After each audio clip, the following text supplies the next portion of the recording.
Assalamualaikum warahmatullahi wabarakatuh. Waalaikumsalam. Innal hamdalillah nahmaduhu wa nasta'inuhu wa nastaghfiruhu wa na'udzu billahi min syururi anfusina wa min sayyiati a'malina. May yahdihillahu fala mudhillalah wa may yudlil fala hadiyalah. Asyhadu an la ilaha illallah wahdahu la syarikalah wa asyhadu anna Muhammadan abduhu wa rasuluh la nabiyya ba'dah. Allahumma salli wa sallim wa barik ala Muhammad wa ala alihi wa ashabihi ajma'in amma ba'du.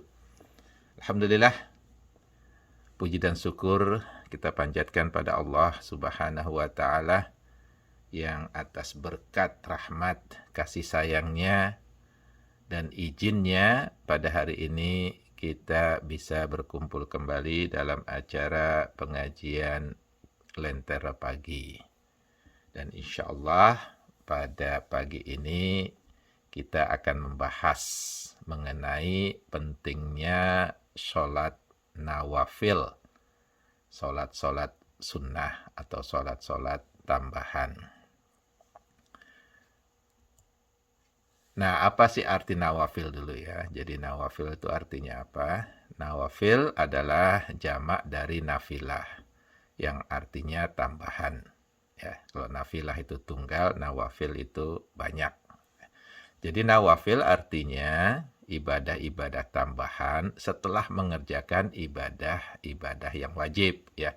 Jadi bukan hanya sholat ya. Jadi nawafil ini termasuk juga ibadah yang lainnya ya, misalnya ya sholat sunnah adalah nawafil bagi sholat yang wajib gitu ya. Kemudian umrah ya itu adalah nafilah ya bagi ibadah haji. Kalau kita banyak umrohnya maka jadi nawafil bagi ibadah haji. Kemudian puasa sunnah itu adalah nawafil bagi puasa yang wajib, yaitu puasa Ramadan. Sedekah itu merupakan nafilah bagi zakat, atau kita kalau banyak bersedekah itu merupakan nawafil dari zakat, yaitu yang wajib bagi kita. Nah, mengapa nawafil diperlukan? Nah, ini pertanyaannya. Kenapa sih kita mesti menambah ibadah kita? Kenapa kita mesti melaksanakan sesuatu yang sunnah? Padahal yang wajib ya udah kita kerjakan. Mengapa? Gitu ya.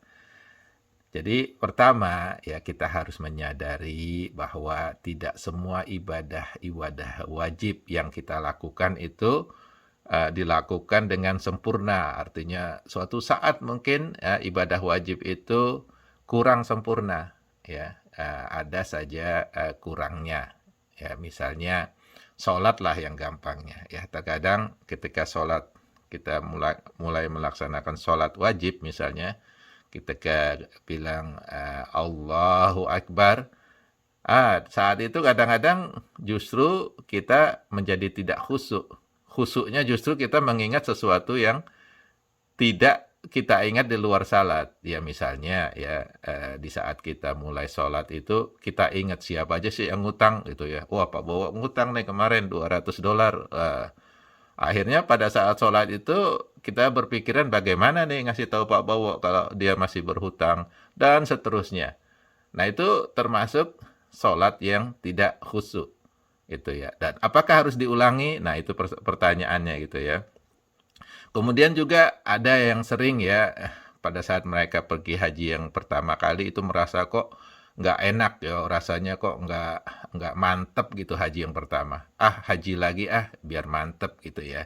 Nah itu yang hal-hal seperti itu yang kadang-kadang atau malah sering terjadi ya waktu kita melaksanakan sesuatu yang wajib ya. Misalnya kita puasa di Ramadan itu kadang-kadang ya mungkin ada yang ketelan atau gimana ya, kita nggak sadarin ya waktu wudhu dan sebagainya. Jadi ada sesuatu yang kurang sempurna kadang-kadang terjadi waktu kita melaksanakan sesuatu yang wajib.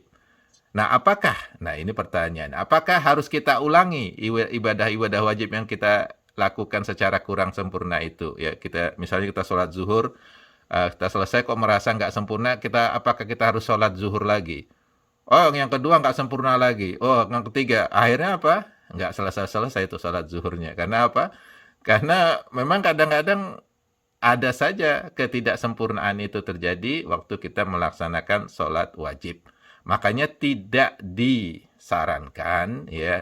disarankan untuk mengulang-ulang sholat wajib ataupun ibadah wajib kita yang kita merasa kurang sempurna.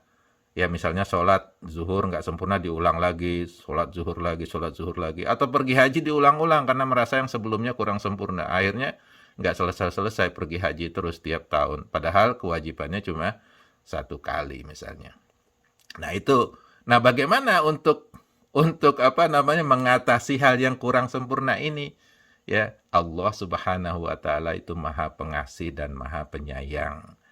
Jadi di Islam itu mudah, ya nggak perlu tuh diulang-ulang lagi, ya ibadah wajib yang kita merasa kurang sempurna itu, tapi ya bisa disempurnakan dengan ibadah-ibadah tambahan yang disebut dengan ibadah nawafil tersebut. Ya, misalnya ya kalau sholat wajib kita ada yang kurang sempurna, maka ya disarankan atau kita usahakan untuk melaksanakan sholat nawafil, sholat-sholat sunnah itu untuk menyempurnakan sholat yang wajib tersebut. Kalau misalnya hajinya kurang sempurna, merasa kurang sempurna pada saat pergi haji, maka untuk menyempurnakannya pergilah umroh. Ya, umroh ini adalah nawafil untuk menyempurnakan mungkin haji kita yang kurang sempurna. Jadi ada solusinya, tidak harus mengulangi ibadah wajib itu berulang-ulang. Dan apabila memang ibadah wajib yang kita lakukan telah sempurna, maka nawafil itu bukan berarti sia-sia, karena kita tetap akan mendapatkan pahala dari melaksanakan sesuatu yang tambahan tersebut, ibadah tambahan tersebut, ya baik sholat sunnah, puasa sunnah, sedekah, ataupun umroh. Ya, mudah-mudahan jelas ini ya kenapa nawafil itu diperlukan. Sesuatu yang tambahan, sunnah-sunnah itu kenapa diperlukan? Ya itu tadi, ya. Untuk pertama adalah untuk menyempurnakan ibadah wajib kita yang kurang sempurna. Kedua, untuk menambahkan pahala-pahala kita yang kita bawa waktu kita di akhirat nanti. Nah, ini dasarnya ya dalilnya kenapa ada nawafil tersebut ya. An Abi Hurairah radhiyallahu anhu qol, jadi Abu Hurairah itu berkata ya, qala Rasulullah sallallahu alaihi wasallam, bahwa Rasulullah sallallahu alaihi wasallam itu berkata. Ini adalah hadis qudsi ya. Jadi hadis yang Allah Subhanahu wa taala berikan kepada Rasulullah sallallahu alaihi wasallam secara langsung, kemudian narasinya ya dikeluarkan langsung oleh Rasulullah sallallahu alaihi wasallam ya berdasarkan apa yang Allah berikan kepada beliau ya. Jadi hadisnya seperti ini. Jadi inna awwala ma yuhasabu bihil abdu ya. Jadi sesungguhnya amal pertama yang akan dihisab dari seorang hamba yaumal qiyamah, di hari kiamat nanti ya, min amalihi, dari semua amalnya itu, sholatuhu, adalah sholatnya. Jadi di hadis ini dijelaskan bahwa sesungguhnya amal kita yang pertama kali dihisab itu adalah sholat kita, yaitu sholat wajib kita. Benar nggak nih? Itu ya. Jadi dilihat dulu yang ini. Kalau yang ini udah benar, insya Allah yang lainnya gampang. Ya. Fa'in soluhat faqad aflaha wa anjaha. Apabila ya sholat wajibnya ini telah sempurna, bagus, ya soluhat bagus, gitu ya. Faqad aflaha wa anjaha. Maka dia akan sukses. Dan dia akan senang di akhirat nanti. Artinya amal-amal yang lain yang akan dihisab itu akan lebih mudah jalannya. Karena apa? Karena yang utamanya ini aja udah bagus gitu ya. Apalagi yang berikutnya gitu ya. Nah, kemudian wa in fasadat, Tapi ya apabila sholatnya ini nggak benar, nggak bagus, ya bolong-bolong, bahkan mungkin tidak pernah sholat, atau bahkan sholatnya cuma setahun sekali, ya cuma pada saat Idul Fitri aja, padahal Idul Fitri sendiri bukan sholat wajib gitu ya. Faqad khaba wa khasira, ya maka dia itu telah gagal dan rugi di akhirat nanti. Ya, jadi jelas kalau udah sholatnya nggak bagus, amal-amal berikutnya nggak akan diperhitungkan oleh Allah Subhanahu wa Ta'ala. Dia akan gagal ya. Udah F lah kalau kalau kuliah itu udah F dah nilainya. Ya, assignment yang lain udah nggak dilihat dah gitu. Fa in taqasa min faridotihi syai'un. Ya, apabila ya ada sedikit kekurangan, ya syai'un itu sedikit, ya sedikit kekurangan dari amal sholat-sholat wajibnya itu, ya jadi artinya orang itu tetap sholat, ya melaksanakan sholat kewajibannya, tetapi ada yang kurang, yang nggak sempurna, nggak khusyuk dan sebagainya. Qala Rabbu Azza wa Jal, maka Allah Subhanahu wa Ta'ala, ya Tuhan yang Maha Perkasa itu ya, akan berkata kepada malaikat, ya malaikat yang memeriksa amal kita, unzuru katanya. Jadi lihatlah atau carilah gitu ya. Hal li abdi min tatawwi'. Ya, lihatlah ya dari hambaku ini amal-amal tambahannya ya. Tatawu itu artinya amal ibadah yang kita lakukan karena kita obedient ya, sebagai kita menunjukkan piety dan obedience pada Allah Subhanahu wa Ta'ala. Jadi yang sunnah-sunnah ini disuruh lihat oleh Allah Subhanahu wa Ta'ala pada malaikat pemeriksa amal kita. Fayukammal, jadi untuk menyempurnakan biha, jadi menyunahkan amal-amal ibadah wajib tadi yang tidak sempurna. Ya dalam hal ini ya salat-salat sunnah ya tatawu, salat yang nawafil itu disuruh periksa oleh Allah Subhanahu wa Ta'ala untuk menyempurnakan taqasa min faridah, menyempurnakan kekurangan dari yang wajib-wajib tadi. Tsumma yakunu sairu amalihi ala dzalik, dan demikian juga dengan amal-amal atau ibadah-ibadah yang lainnya juga akan dilakukan sama seperti itu. Ya, sebetulnya hajinya misalnya kurang sempurna, nanti disuruh oleh Allah Subhanahu wa Ta'ala meriksa umrohnya. Dia ini umroh nggak nih orang gitu ya. Oke, umroh ya. Jadi bisa menyempurnakan hajinya. Kemudian Ramadan yang nggak sempurna, oke dia nih sholat puasa sunnah nggak dilihat untuk menyempurnakan puasa wajib tersebut. Jadi ini ya sebagai gambaran ya bahwa kalau kita melaksanakan sesuatu yang wajib dan di sana tidak ada kesempurnaan, maka Allah Subhanahu wa Ta'ala akan melihat amal-amal tambahan kita. Makanya amal-amal tambahan ini sangat penting ya, sholat-sholat sunnah, puasa-puasa sunnah, umroh ya kalau mampu setelah haji ya, kemudian juga sedekah. Jangan lupa sedekah. Sedekah itu sangat penting ya buat kita, selain untuk menyempurnakan zakat kita, juga sedekah ya memiliki pahala yang berlipat-lipat. Nah, sekarang kita khusus ya, wabil khusus ya, kita membahas masalah sholat nawafil atau sholat-sholat tambahan atau sholat-sholat sunnah yang tadi tujuannya utamanya itu adalah untuk menyempurnakan sholat wajib yang kurang sempurna dan juga untuk menambah bekal pahala kita ke akhirat nanti. Nah, dalam melaksanakan sesuatu ibadah ya, tentunya kita harus melihat prioritas. Kadang-kadang kan kita nggak punya waktu ya, atau waktu kita sedikit, atau apalah ada alasan tertentu, maka usahakan kita melaksanakan yang memang mempunyai nilai yang lebih besar gitu ya, pahala yang lebih besar. Samalah kalau kita kuliah misalnya ya, kalau ujian kita yang 5 kali ya, misalnya dosen yang ngasih ujian 5 kali satu semester itu jelek semua gitu ya. Nah, sebagai tambahannya si dosen ini ngasih assignment gitu ya. Nah, assignment itu kan beda-beda, ada yang nilainya tinggi, ada yang nilainya rendah dan sebagainya. Nah, kita usahakan laksanakan yang nilainya tinggi terus dulu ya, agar apa? Agar kita mendapatkan tambahan nilai yang banyak gitu ya. Nah, sama juga dengan yang nawafil ini, ya sholat nawafil ini, itu bisa dibedakan ya berdasarkan keutamaannya. Kalau kita bisa melakukan semuanya itu bagus gitu ya. Tapi kalau tidak, maka diusahakan yang utama itu jangan sampai ketinggalan gitu ya. Jangan ditinggal.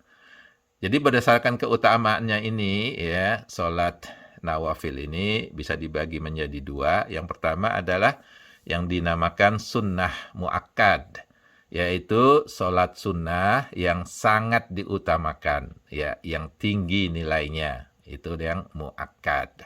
Nah, ini yang kita kalau bisa jangan ditinggalkan. Yang kedua adalah sunnah ghairu muakkad.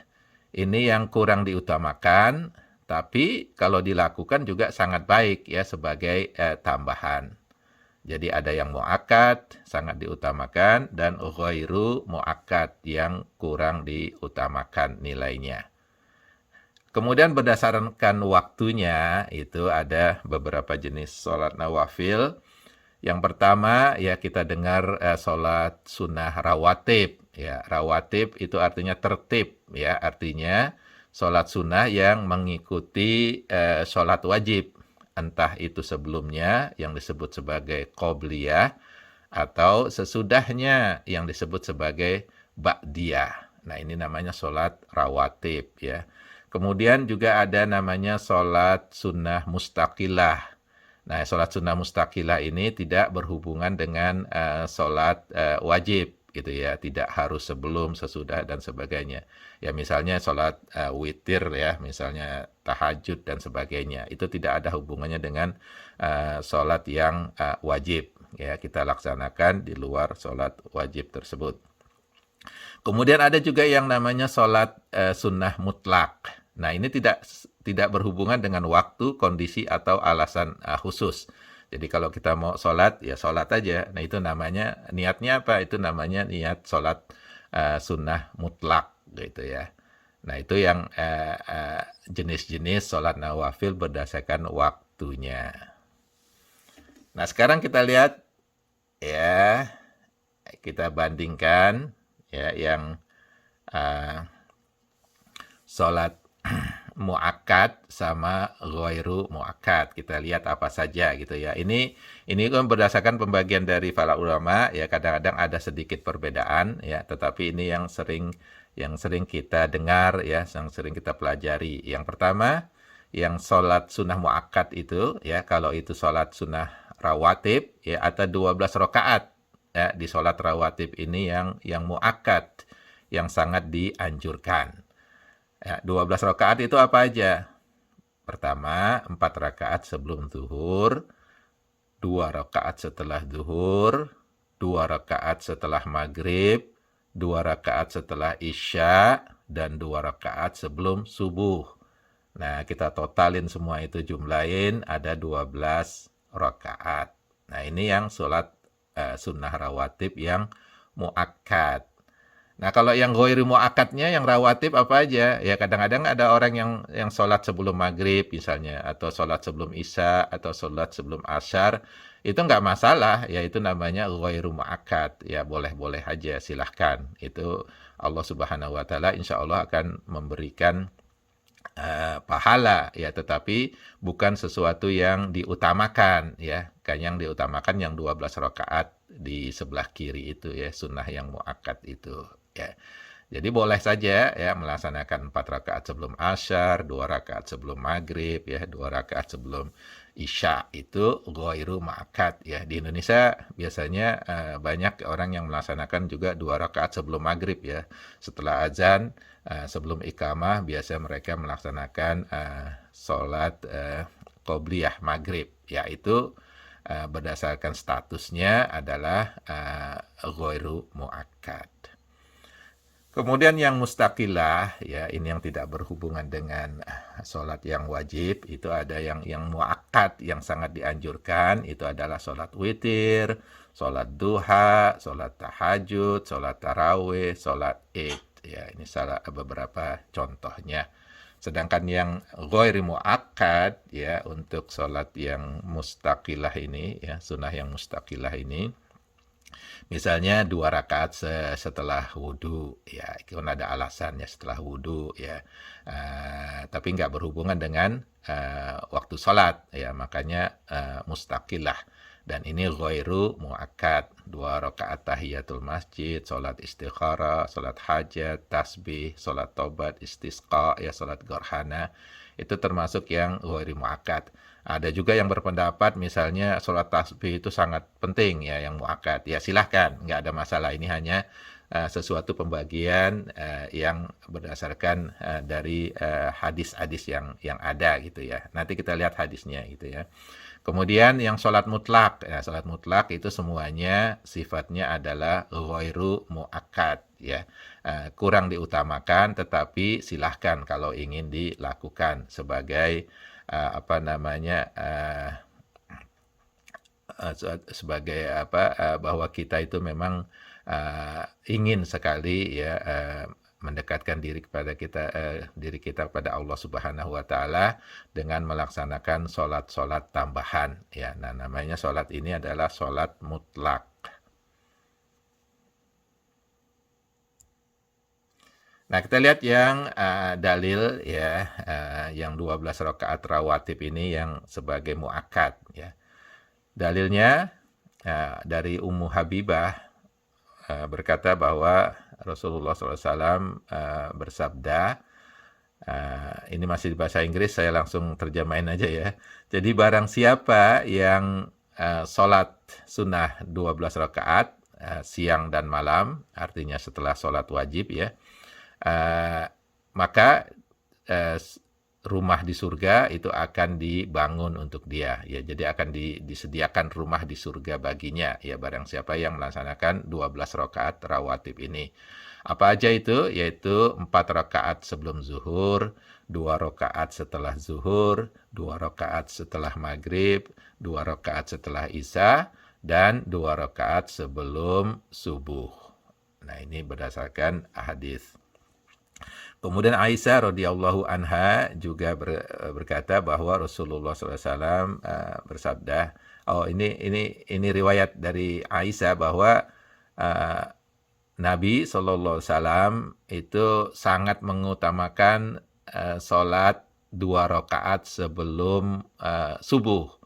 Jadi dari tingkatan muakkad itu ada tingkatan juga yang lebih utamakan dari rawatib ini adalah sholat 2 rakaat sebelum subuh. Ya, kalau bisa jangan kita tinggalkan itu sholat 2 rakaat sebelum subuh, karena pahalanya sangat besar, ya, dan juga Rasulullah SAW juga tidak pernah meninggalkan sholat 2 rakaat sebelum subuh ini. Ya. Rasulullah SAW bersabda, rakaatan al-fajr khairun minad dunya wa ma fiha. Bahwa sholat 2 rakaat sebelum subuh itu ya lebih baik dari dunia dan seisinya. Jadi bayangkan itu pahalanya, kebaikan dari sholat 2 rakaat sebelum subuh ini. Lebih baik dari dunia dan isinya. Jadi kalau ada yang mengatakan siapa yang orang paling kaya di dunia, itu bukan Elon Musk, bukan siapa lagi lah pokoknya, tapi orang yang melaksanakan sholat 2 rakaat sebelum subuh ini, dia itu adalah orang yang paling kaya di dunia, karena dunia dan seisinya itu miliknya. Jadi kalau mau jadi kaya, ya lakukan ya sholat 2 rakaat sebelum subuh ini. Kemudian witir, ya banyak lagi hadis ya yang lainnya ya, tapi hanya saya ambilkan beberapa yang cukup penting ya kita tampilkan di sini. Kemudian untuk witir ya, Rasulullah SAW bersabda, salasuhunna alayya faraidun wa hunna lakum tatawwa'un. Jadi ada 3 hal ya yang diwajibkan oleh Allah Subhanahu wa taala untukku, tapi bagi kalian adalah tatawu, ya, satu ibadah tambahan. Apa itu?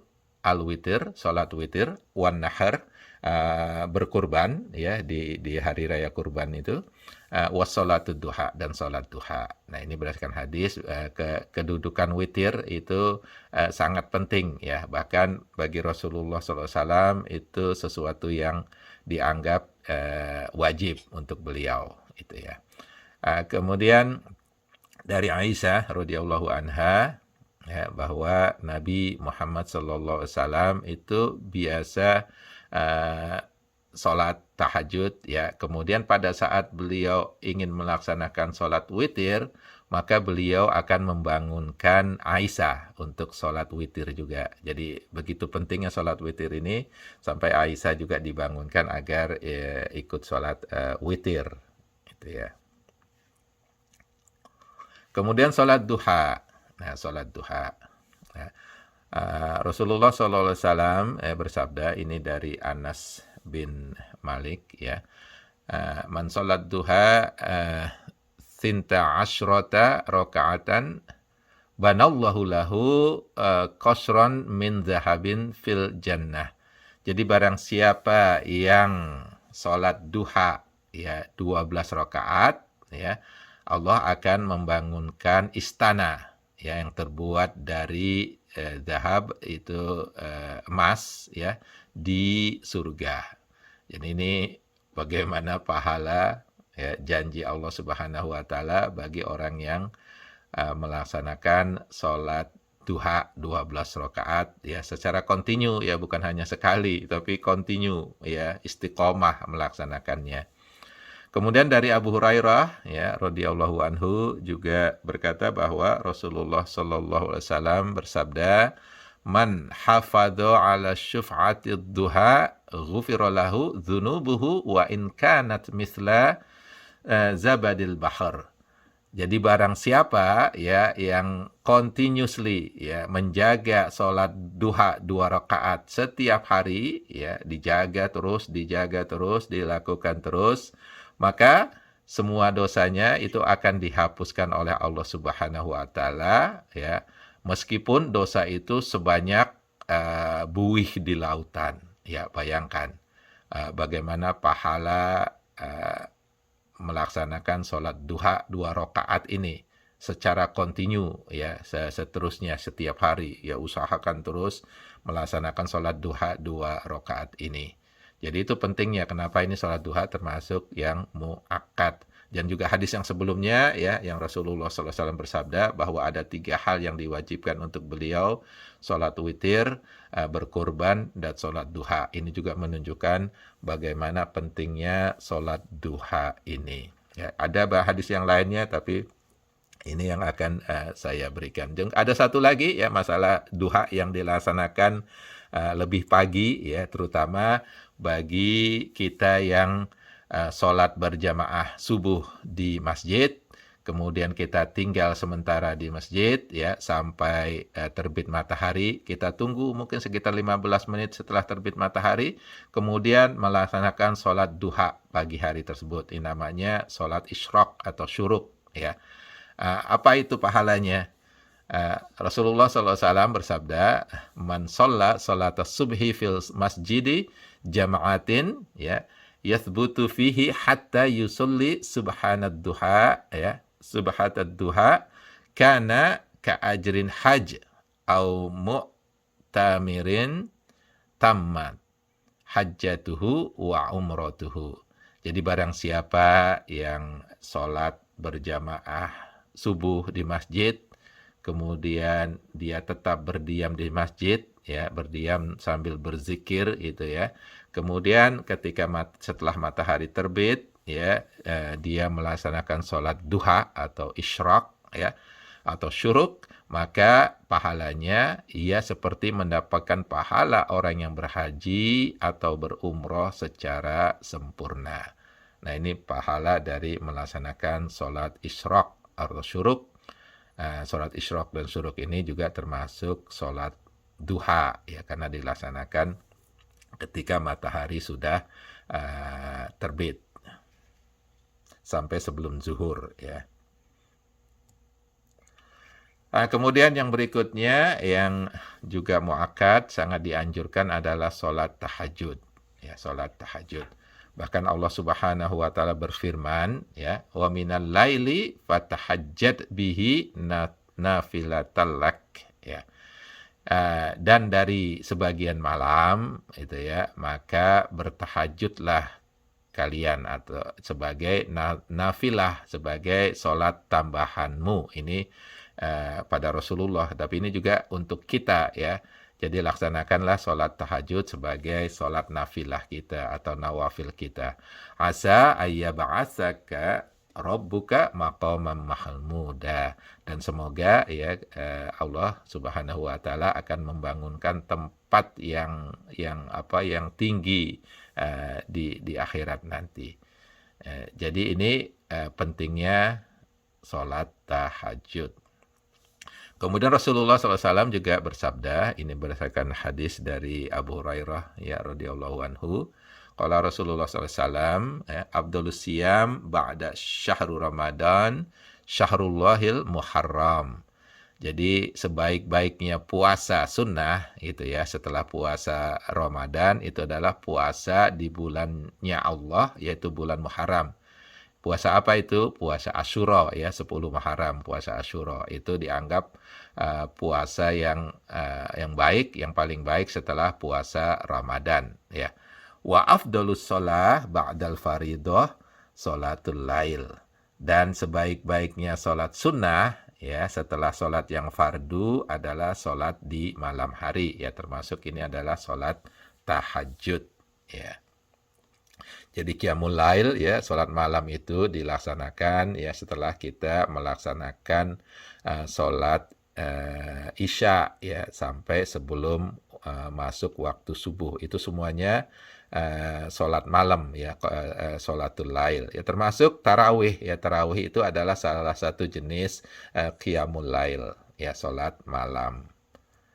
Nah, makanya tarawih kita masukkan juga di sini sebagai sesuatu yang muakkad, sangat-sangat dianjurkan. Ini diriwayatkan oleh Abu Hurairah radhiyallahu anhu, qala Rasulullah sallallahu alaihi wasallam, bahwa Rasulullah sallallahu alaihi wasallam itu bersabda, man qama ramadana imanan wahtisaban ghufira lahu ma taqaddama min dzambih.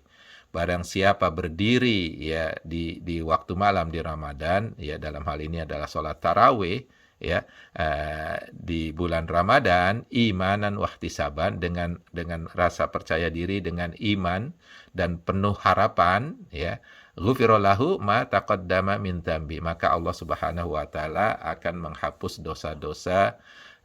dosa-dosanya di tahun sebelumnya. Jadi dosa yang sebelumnya itu akan dihapus oleh Allah Subhanahu wa taala bagi yang melaksanakan sholat tarawih itu.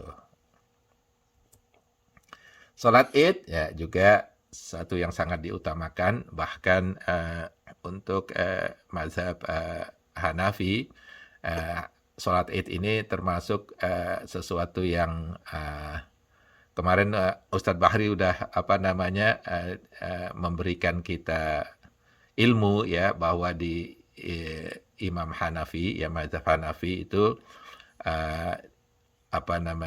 hukum Islam itu dibagi menjadi 6 ya. Kalau mazhab yang lain cuma 5 ya, wajib, sunnah, kemudian mubah, makruh dan haram ya. Tapi di Hanafi itu yang wajib sama fardu dibedakan ya. Wajib itu paling atas, fardu itu berikutnya, sehingga mereka memiliki 6 tingkat.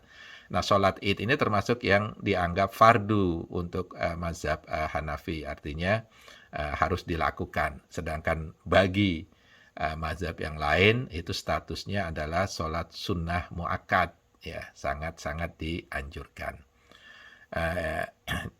Ini diriwayatkan oleh Ummu Atiyah radhiyallahu anha bahwa Rasulullah SAW itu commanded us, jadi menyuruh kita ya untuk membawa keluarga kita, wanita, anak-anak, laki-laki ya, semua untuk datang melaksanakan ke tempat ya sholat Idul Fitri dan Idul Adha.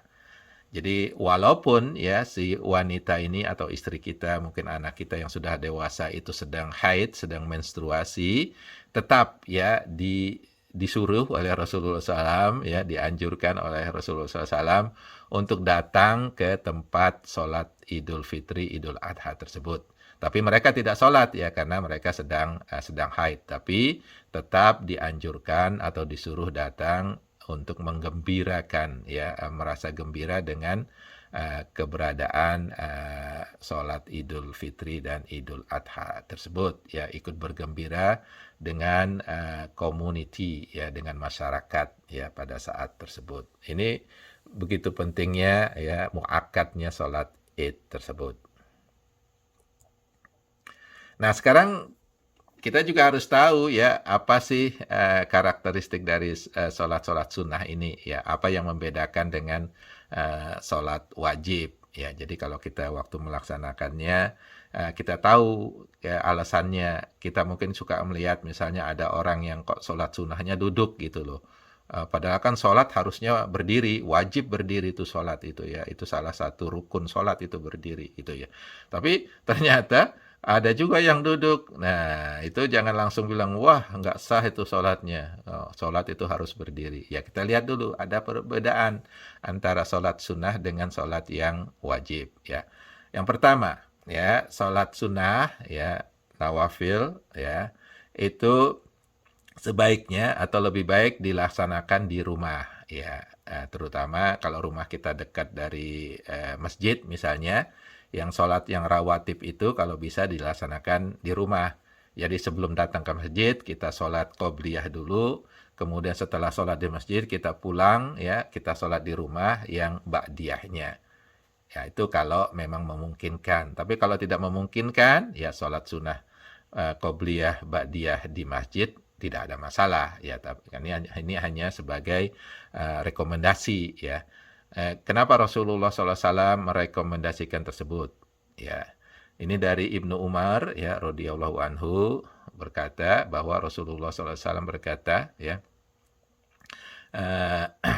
ij'alu fi buyutikum min sholatikum wala tattakhidhuha kubura. Jadi laksanakanlah ya sholat di rumah. Maksudnya ini sholat sunnah, bukan sholat yang wajib. Ya sholat wajib kalau bisa dilaksanakan di masjid atau di musola, ya jangan di rumah. Tapi yang sholat sunnah ini ya disarankan untuk dilaksanakan di rumah. Dan jangan jadikan rumahmu seperti kuburan, ya karena kuburan itu kan dilarang kita sholat di kuburan ya. Jadi jangan jadikan rumah kita seperti kuburan, ya nggak pernah ada sholat di sana, ya adanya musik dan lain sebagainya, sholatnya nggak ada. Nah ini terutama untuk yang sholat sunnah ya, sekali lagi ini untuk yang nawafil, untuk yang sunnah disarankan untuk dilaksanakan di rumah ya.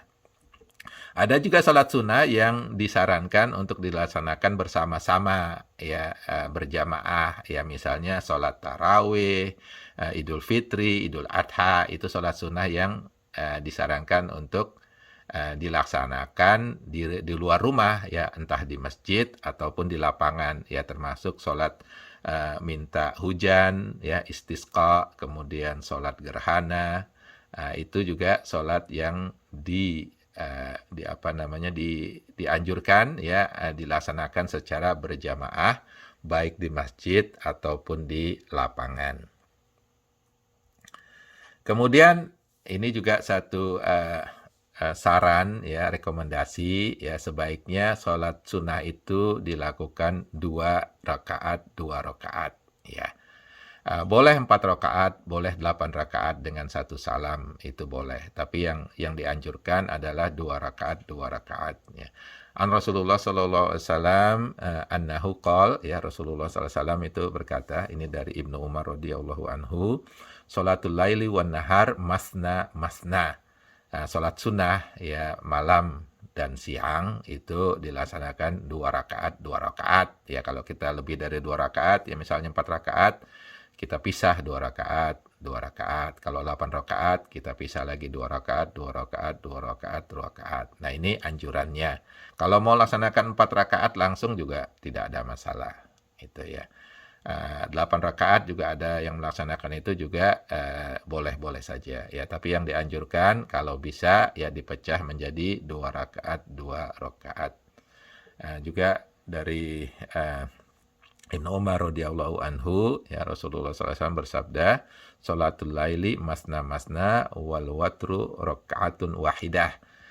Bahwa sholat sunnah itu 2 rakaat 2 rakaat dan sholat witir itu 1 rakaat. Jadi witir itu sholat yang ganjil ya.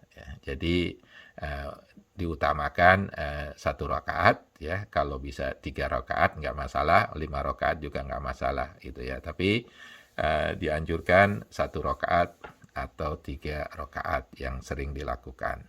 Ya. Nah ini untuk sholat sunnah, tahajud dan lainnya, dan juga untuk sholat witir ini. Nah kemudian berdiri ya, berdiri itu lebih baik ya. Ini umumnya sholat ya, apalagi sholat wajib itu kan rukunnya berdiri ya, harus berdiri. Kalau nggak berdiri tidak sah, kecuali kalau ada uzur, kalau ada alasan ya. Kalau misalnya nggak bisa berdiri maka duduk. Tapi kalau untuk sholat sunnah itu diberi pilihan, boleh berdiri, boleh duduk ya. Ini bedanya antara sholat wajib dengan sholat sunnah. Jadi jangan langsung kita begitu melihat ada sholat tarawih, ada orang yang duduk, kita marahin, kok duduk lu sholat gitu ya, diri dong gitu ya. Enggak juga ya, karena memang diperbolehkan ya untuk sholat sunnah boleh duduk ya. Apalagi kalau sholat kita di rumah malam lama sholatnya misalnya panjang ya, kita daripada jatuh ya, kita pusing itu boleh duduk gitu ya. Jadi ini dari Imam Malik ya, berkata bahwa sholatul qa'idi mislu nisfi sholatil qa'imi.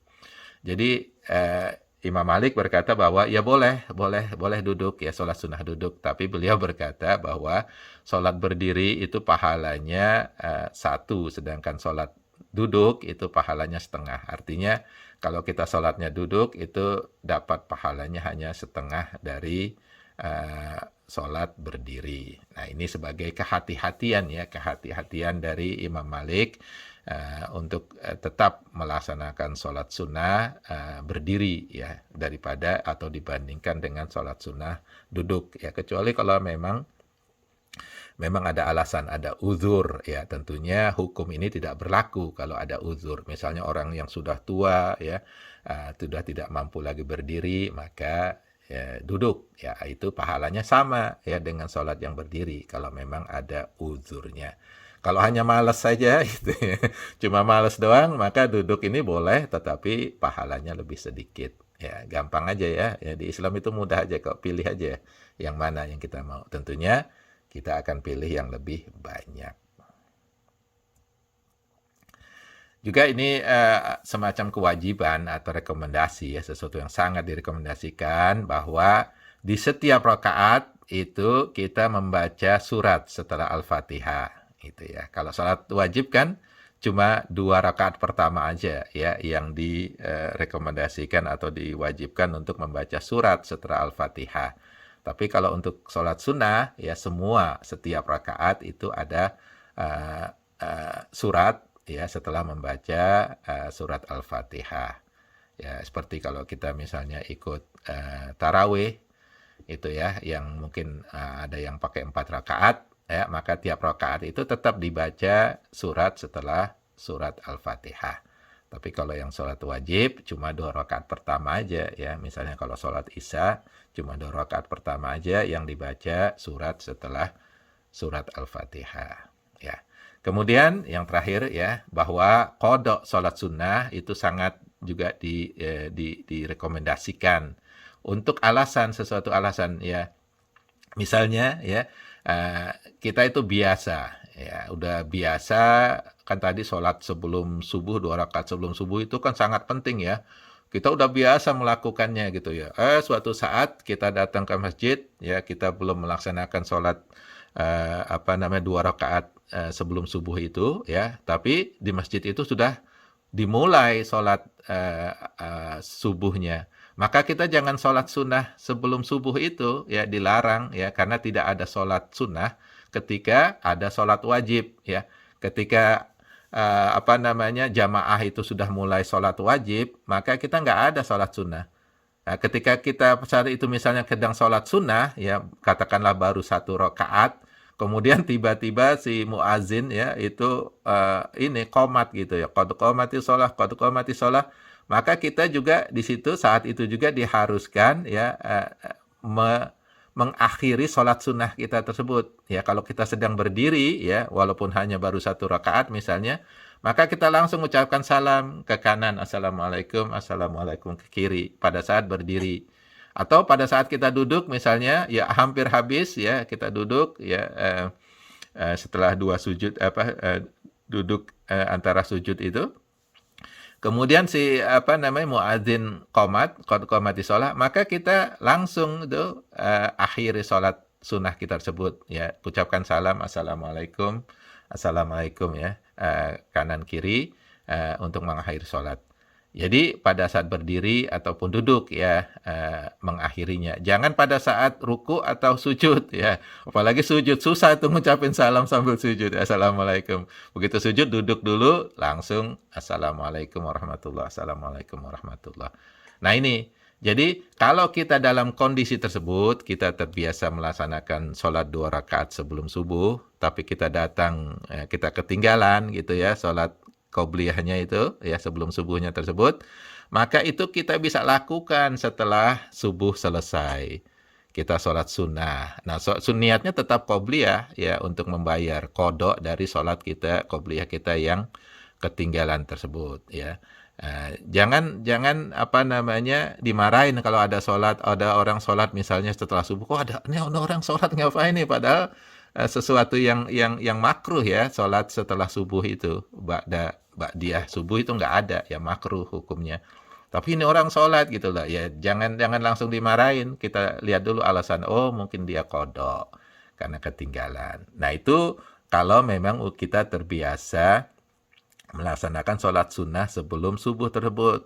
Tapi kalau kita nggak terbiasa, tapi langsung main qadha aja, itu juga sesuatu yang tidak baik lah. Artinya nggak biasa sholat sebelum subuh kok tahu-tahu di masjid kok qadha qobliyah subuh itu ya. Nah, jadi ini Rasulullah SAW itu juga melakukan tersebut ya, di qadha sholat sunnahnya, yaitu ketika beliau itu ketiduran ya dan tidak sempat melaksanakan qobliyah subuh ya, langsung sholat subuh. Akhirnya setelah sholat subuh beliau mengqadha qobliyah subuh. Bahkan ya beliau pernah mengqadha sholat sunnah zuhur ya setelah sholat asar.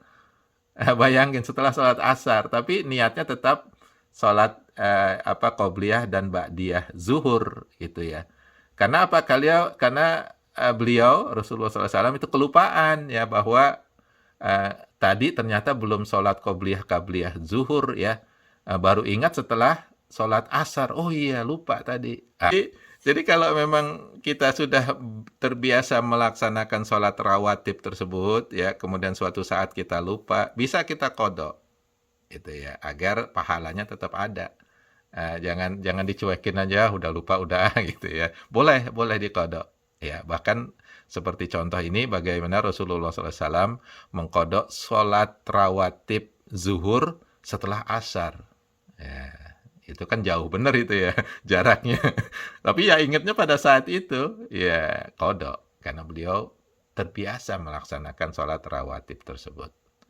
Nah, itu berapa pentingnya ya sholat rawatib tersebut. Ya, selesai ya. Jadi mudah-mudahan ya, bahan ini bermanfaat ya. Kalau ada pertanyaan silahkan. Jadi saya kembalikan ke Pak Bowo. Kita semua sudah mendengarkan tausiah dari Mas Agus ini tentang sholat sunnah atau tambahan. Insya Allah kita lanjutkan dengan acara tanya jawab. Saya persilahkan siapa saja untuk memulai bertanya. Kalau enggak, nanti saya absen sesuai dengan nama besar. Nah, Iya. itu Agung. Mas Silakan. Agus bisa tayangkan lagi nggak itu yang tadi yang goiru muakat? Oke. Yang bagian yang keduanya itu apa itu? Bentar ya. Sunnah mustahkilah. Ini ya. Kelihatan? Bentar saya besarin. Oh, kok balik lagi ke sini. Di escape aja dulu, Mas.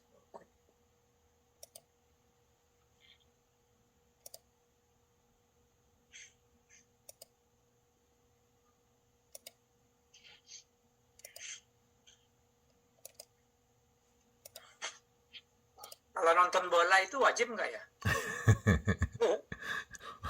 Bahkan hukumnya makruh. Makruh itu ya. Ini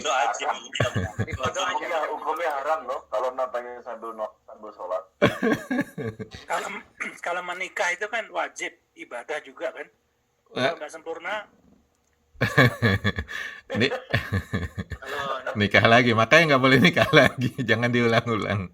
Kodok saja. Dikodok. Wajib sekali nikah itu, nggak boleh sunnah lah. Nikah itu hukumnya secara dasarnya itu sunnah ya, salah dasarnya. Tapi bisa jadi haram, bisa jadi wajib ya, tergantung kondisi juga gitu ya, menikah itu. Jadi jangan diwajibin semua orang. Ada orang yang nggak bisa nikah, tetap disuruh nikah ya, nggak juga ya. Bahkan kalau dia nikah bisa menjadi haram ya hukumnya. Misalnya orang yang nggak mampu. Kalau mampu tapi nggak menikah gimana, Mas? Maksudnya? Ya nggak mas. Ya, maksudnya mampu punya kerjaan gitu tapi nggak nikah. Nah itu termasuk yang wajib bagi dia gitu loh. Jadi kalau bisa diusahakan dia menikah. Kalau memang apalagi buat dia laki-laki ya. Kalau buat perempuan nggak ya?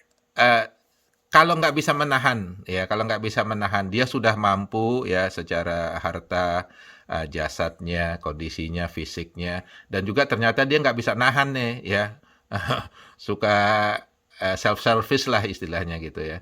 Nah itu wajib bagi dia tuh. Atau suka main di luar, nah itu udah wajib dia menikah gitu lah. Tapi kalau dia bisa menahan, yaitu misalnya dengan puasa dan sebagainya, itu sunnah. Maksud main di luar itu apa Mas Agus? Ya main bola tadi, main bola di luar itu, sepak bola kan di luar. Nah. Kalau buat perempuan gimana Mas Agus? Nggak wajib? Sama aja kalau dia nggak bisa menahan ya wajib hukumnya. Itu loh. Tapi kalau dia masih single nggak bisa menahan, karena sekarang kan makin banyak itu perempuan yang susah menikah itu. Iya. Ya kalau masih susah artinya bukan berarti kewajiban itu hilang, tapi memang belum ini ya, belum dapat ya. Tapi kalau dia ini kita nggak tahu ya, artinya kalau dia itu memang ternyata tidak bisa menahan nafsunya, maka hukumnya udah wajib buat dia. Tapi kalau dia bisa menahan, itu sunnah aja. Itu. Jadi umumnya wanita bisa lebih mampu menahan daripada laki-laki, sebenarnya itu ya. Jadi bisa menjadi sunnah aja untuk dia. Jadi nggak perlu dipaksa-paksa. Tapi mungkin kalau untuk soal menikah kan sebenarnya tolak ukurnya nggak hanya sekedar mampu secara finansial ya. Mungkin ada orang yang seorang laki-laki mungkin nggak tertarik dengan perempuan, kan ada juga. Iya, makanya itu nanti bisa jadi haram itu kalau ada orang yang seperti itu. Artinya pada saat dia menikah dia tidak bisa memberikan pelayanan. Nah itu, itu jadi haram hukumnya. Ada juga orang yang misalnya atau bahkan makruh lah ya, kalau tidak sampai haram. Tapi ada juga misalnya ada yang memang menikah tujuannya untuk menyakiti pasangannya. Nah itu haram hukumnya. Gitu. Jadi menikah itu dasarnya adalah sunnah ya Mas Kris, sunnah dasarnya. Karena Rasulullah SAW bilang, barang siapa yang nggak menikah itu berarti nggak mengikuti sunnahku gitu ya. Jadi sunnah hukumnya. Tapi bisa naik tingkat menjadi wajib, atau bisa turun tingkat ya menjadi permissible, mubah, makruh, bahkan turun seturun-turunnya jadi haram gitu ya. Gimana? Jadi kalau prianya nggak tertarik sama wanita, haram hukumnya? mungkin makruh kalau nggak sampai haram. Ya, kalau dia nggak bisa melayani istrinya, ya kecuali kalau istrinya oke, nggak masalah, ya oke aja. Tapi kalau dia ternyata tidak mampu melayani istrinya, misalnya, itu bisa menjadi haram atau paling nggak makruh tahrim, ya makruh yang mendekati haram namanya. Seperti tadi Mas Agus bilang tadi memang ada kasus. Jadi misalkan ada ya alhamdulillah kayak misalkan ada seorang laki-laki muslim yang dia nggak cerai dengan wanita, terus kemudian ada seorang wanita muslim yang juga nggak cerai dengan laki-laki. Mereka sepakat untuk nikah. Dan ya artinya secara ini demi menjaga akidah, jadi menjaga agama. Iya. Saya kira itu mungkin solusi yang baik gitu kalau itu ini ya ya lebih ke companionship ya mungkin ya. Iya. Itu mungkin hukumnya justru jadi mubah, ya boleh-boleh saja. Ya. Kayaknya dikonsultasikan ini kayaknya. Ya kalau orangnya impoten gimana?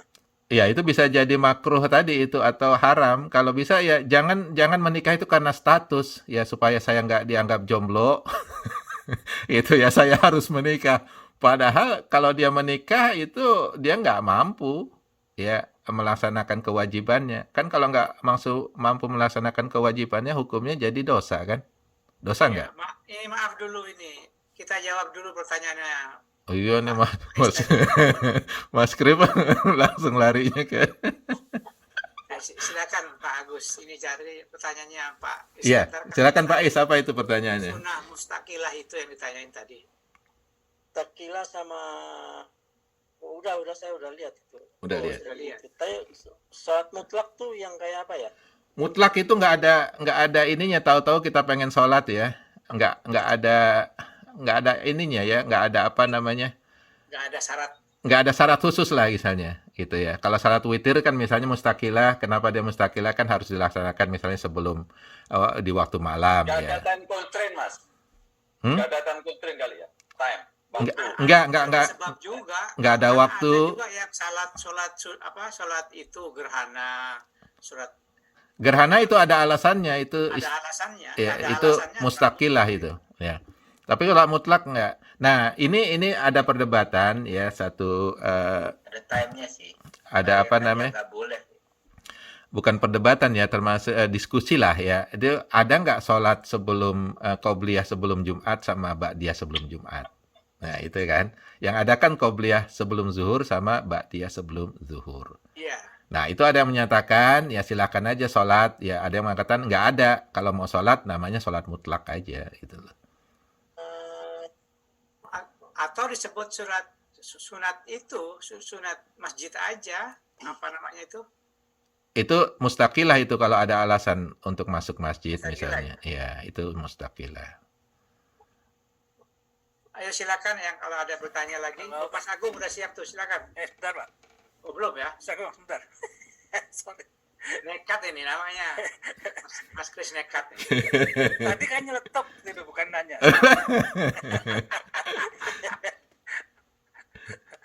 Nggak, agak nyeletuk juga nih. Nggak kepikiran begini. Bisa nggak ya yang itu kayak sholat gitu yang wajib itu bukan sholat yang wajib ya, maksudnya sholat menjadi semacam pelarian escape gitu kan. Jadi ada orang yang addicted saya sholat mulu dikit-dikit sholat terus ya misalnya ekstrimnya waduh dikit-dikit sholat sampai yang ngelihat juga ngomong nggak mau sholat mulu gitu.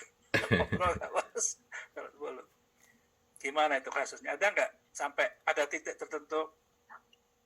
Ada Mas Kris. Jadi orang yang istilahnya gitu ya? zuhud ya, jadi ibadahnya terus menerus itu ada. Tapi dalam Islam itu kalau bisa ya pernah salah satu sahabat itu ya punya istri tapi dia di masjid terus. Akhirnya dilarang oleh Rasulullah SAW. Ya, tubuh kamu itu perlu juga kebutuhan. Istri kamu juga perlu kebutuhan. Jadi kalau sampai ekstrim ya, kemudian melupakan masyarakat, melupakan anak-anak, melupakan istri, itu ya juga sesuatu yang hukumnya bisa makruh, bahkan mendekati haram mungkin Mas Kris. Iya, boleh-boleh aja kalau nggak bertabrakan dengan kepentingan yang lain. Oke, makasih. Ya, apalagi kalau sampai orang atau ngasih nafkah ke dia, wah ini orang sholat terus nih, udahlah kayak saya kasih sedekah terus. Nah itu bisa haram itu, karena kewajiban dia kan nyari nafkah ya, jangan nggak ibadah terus seperti itu. Excuse. Kalau sudah pensiun boleh Mas Kris. Ada uang pensiun ya. Iya, jadi di masjid aja terus. Istri juga perlu Pak Bowo, jadi ditengokin juga, jangan ke masjid terus. Iya. Kalau malam pulang. Alhamdulillah. Silakan yang lain. Terus, Ya, itu kadang-kadang ada masjid tuh sebelum Jumatan orang-orang pada sholat sunnah 2 rakaat. Ya nggak apa-apa. nggak apa-apa. Itu biasanya tahiyatul masjid itu, jadi Rasulullah pernah kejadian sedang khutbah, kemudian ada yang datang belum sholat tahiyatul masjid, disuruh oleh Rasulullah sholat tahiyatul masjid. Maka ada juga yang mengatakan tahiyatul masjid itu suatu yang muakkad juga gitu ya. Enggak, tapi ini sesudah azan kok Mas. Hah? Sesudah azan ya? Rame-rame gitu. Silakan yang mau sholat sunnah. Nah itu yang tadi itu yang saya bilang ada perdebatan, ada nggak sholat sunnah sebelum Jumat? Kegiatan Jumat. Nah, ada nggak sholat sunnah setelah Jumat? Yang ada kan sebelum zuhur, setelah zuhur. Nah ada yang berpendapat itu hanya sholat mutlak aja. Nah, itu. Atau dibuat sholat masjid aja. Kalau sudah, Pak Bawa, kan dia udah sholat tahiyatul masjid, kemudian azan, kemudian sunnah lagi. Nah, lihat di YouTube-nya Ustadz Adi Hidayat itu beliau menjelaskan itu sifatnya mutlak gitu ya. Tapi ada juga yang berpendapat itu adalah qobliyah Jumat dan ba'diyah Jumat. Ya itu ada juga yang ketika khatib lagi khutbah, ada orang yang baru datang, ada yang bilang harus sholat sunnah dulu, tapi ada yang bilang harus langsung duduk. Iya. Dengerin ya. Iya, jadi Rasulullah pernah seperti itu. Jadi beliau sedang khutbah, ada yang datang belum sholat, dikasih isyarat sama Rasulullah sholat dulu. Jadi sholat tahiyatul masjid. Ya boleh, nggak masalah. Walaupun sedang khutbah. Karena Bukannya ada dua pendapat itu? iya, makanya ada pendapat, ada yang membolehkan, ada yang tidak. Jadi tapi hadisnya ya riwayatnya itu Rasulullah SAW membolehkan, bahkan memberikan isyarat kepada orang yang baru datang ini untuk sholat 2 rakaat itu. Jadi silakan pilih. Yang kita turutin ya sesuai Rasulullah aja kan. Iya, silakan pilih. Kalau saya biasanya kalau misalnya saya telat, ya telat itu udah rugi ya. Karena malaikat udah tutup bukunya itu kalau kita telat masuk itu. Udah nggak dapat nggak dapat camel, nggak dapat cow, nggak dapat ayam. Dapat telur doang kali. Udah nggak dicatat lagi. Iya. Nah, tapi biasanya saya kalau masuk misalnya kalau telat kayak gitu, saya tetap sholat 2 rakaat. Iya, saya juga. Iya. Oh, jadi nggak sah kalau terlambat? Hah? Kalau terlambat jadi nggak sah? Sah, cuma nggak dapat pahala tambahan aja. Kan hadisnya ya barang siapa yang datang paling dulu, ya itu hadisnya ya, maka dia dapat pahala seperti dia berkurban unta. Yang kedua datang ya pahalanya seperti dia berkurban sapi. Yang ketiga datang seperti dia berkurban seekor kambing. Yang berikutnya datang ayam. Yang berikutnya datang telur ayam dan seterusnya. Nah, Bagus. Itu yang pertama datang juga dapatnya unta merah itu. unta merah, oke. Nah, maksudnya kalau yang pertama datang bukannya yang sah pertama itu. Enggak, pertama datang enggak sah pertama. Kalau Pertama kemarin. yang pertama datang, kalaupun misalnya dia terakhir datang, kemudian imamnya, khatibnya sudah naik mimbar, dia nggak dapat lagi, walaupun dia nyelak, istilah Betawinya, nyelak ke depan ya nggak dapat juga Pak Bowo. Oh gitu ya. Iya. Berarti juru kunci dong yang dapat. Oh iya, Iya. iya. Pak Bowo yang buka kunci. Alhamdulillah. Unta merah terus tuh. Alhamdulillah. alhamdulillah. Itulah untungnya, salah satu untung jadi Iya, kunci. ya juru kunci Ya, itu tapi mungkin malaikatnya belum bertugas itu.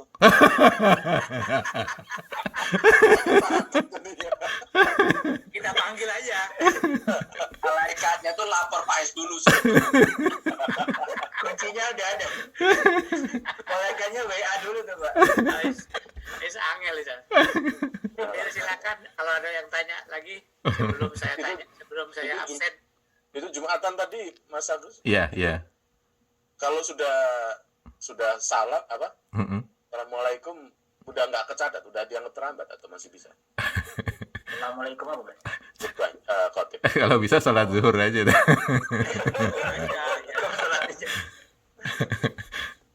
Kalau biasa ada Iku wis telat pakai banget. Itu salah ada fikihnya itu. Yang saya ingat dan saya pernah dengar. Jadi kalau kita terlambat sholat Jumat, misalkan kita masih kecap rukuknya, Iya. the second rakaat itu masih masuk sholat Iya. Jumat. Tapi kalau kita sudah nggak bisa kecap the second rakaat, Iya. second rukuk itu harus sholat zuhur. Iya. Jadi limitnya itu ruku itu, Mas Agung. jadi bukan assalamualaikum kalau di kampung kan.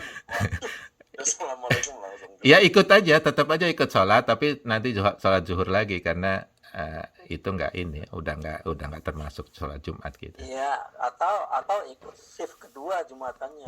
Itu sih kedua kalau ada. Ya benar shift kedua. Kalau ada. Kalau ada. Ya, kalau nggak ada, Ada ya, ini terbang aja ke Chicago. Kan ada shift 4.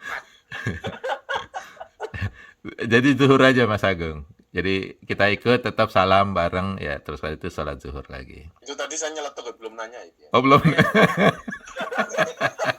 Lanjut. Enggak, saya nanyanya enggak tentang nikah, saya Mas Kris ngomong yang menikah karena lagi sendiri di rumah aja. Jadi Lagi single lagi. Iya, beraninya lagi sendiri. Iya. Enggak, Mas Agus, saya menanya yang kalau sholat nyaur itu kan ada yang kalau Iya. zaman kecil suka bolong-bolong Iya. atau nggak sholat pas SMA, Iya. separuh SMA, separuh kuliah atau apa gitu kan Iya. ada bayar sholat ini ya. Makanya disarankan kalau dihitung-hitung berapa tahun kita ya udah pokoknya sholat sunnah terus. Makanya kalau ada orang nanya lagi mau itu sholat sunnah apaan? Udahlah diam aja nggak usah. Nyaur. Itu masuk apa? Sholat apa istilahnya? Itu kodok ya, tapi yang lebih baik itu lebih mudah itu tobat aja. Jadi tobat aja itu lebih setuju. gampang. Setuju. Jadi bingung juga ngitungnya berapa zuhur yang udah hilang kita waktu muda itu. Tobat aja lah. Jadi udah tobat. Ini maaf ya mau lanjutin yang Mas Agung itu. Saya pernah melakukan itu. Jadi karena saya kan juga merasa pernah bolong-bolong juga. Jadi begitu juga di masjid. Nah, suatu saat teman saya yang dari Saudi nanya, saya bilang begitu. Dia bilang nggak perlu, tobat aja. Bener, jadi saya Iya. tobat aja. Tobat aja. Iya. Jadi kesalahan. Yakin Pak Gustin tobatnya diterima. Amin. Yakin lah. Amin. Kita harus positive thinking. Iya. Positive thinking. Jadi jangan mempersulit diri ya, ngitung-ngitung berapa zuhur yang hilang, kemudian setiap habis zuhur kita sholat zuhur lagi ya untuk membayar yang telah hilang, itu terlalu sulit. Ya Islam itu mudah, ya diajarkan oleh Rasulullah, tobat aja. Kalau udah tobat, insya Allah dosa-dosa kita yang lalu diampuni dan jangan diulangin lagi tuh missing-missingnya itu. Udah tobat, sekarang masih missing-missing juga ya. Itu namanya tobat sambel. Alhamdulillah. Iya. Ayo, silakan. Nah, siapa lagi nih? Lanjut.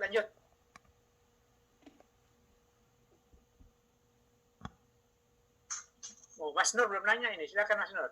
Oh, belum nanya saya. Belum. Tadi nyeletuk itu.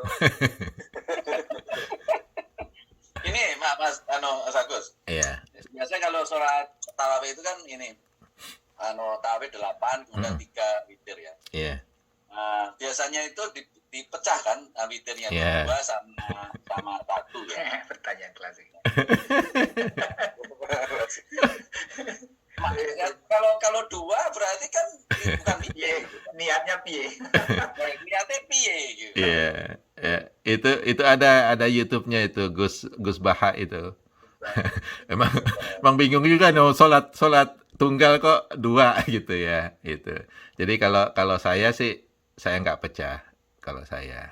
Jadi saya langsung 3 itu. Setuju, saya juga tiga. Walaupun di rakaat kedua kita tetap pakai tahiyat pertama. Ada yang pakai tahiyat, ada yang enggak. Karena tahiyat pertama itu enggak bukan rukun ya dalam sholat. Terutama untuk sholat sunnah itu enggak perlu tahiyat pertama juga enggak apa-apa. Misalnya kita sholat 4 rakaat sebelum zuhur ya, yang qobliyah itu langsung 4 tanpa duduk tahiyat pertama juga sah karena tahiyat pertama itu bukan rukun dari sholat. Gitu. Tapi kalau sholat yang wajib ya kita usahakan juga duduk tahiyat pertama itu ya karena Rasulullah SAW mengajarkan itu. Itu Mas Nur jawabannya. Kalau saya 3 karena kalau 2 Kalau ini apa Rasulullah gimana ininya? Apa yang dilakukan Rasulullah biasanya? Biasanya 3 langsung atau 1 yang sering ya. Makanya ada hadisnya tadi itu kan sholat witir 1 rakaat cukup. Nah, 1 rakaat cukup. Jiwae. Itu. Kalau 2 itu di Gus Baha emang ada diajarin ya. Kalau di NU diajarin tuh niatnya itu. Jadi sholat sunnah witir 2 rakaat mengikut gitu ya, mengikut. Jadi sulit juga sih. Sulit juga. Tapi ya mau dikata ya. Ngomong-ngomong soal Gus Bah, ada yang menarik. Ternyata fikih kita itu nggak lengkap. Nah, ini dia. Nah, lanjut. Ceritanya ada seorang imam baca surat Iqra subhanallah ini makmumnya. Ada yang salah ini. Subhanallah. Terus kemudian baca kulhu masih subhanallah gitu. Akhirnya bingung juga imamnya itu. Marah dia. Marah dong. Ya, frustrasi kok apa yang salah ini. Setelah sholat selesai akhirnya Ustadz belum baca Al-Fatihah.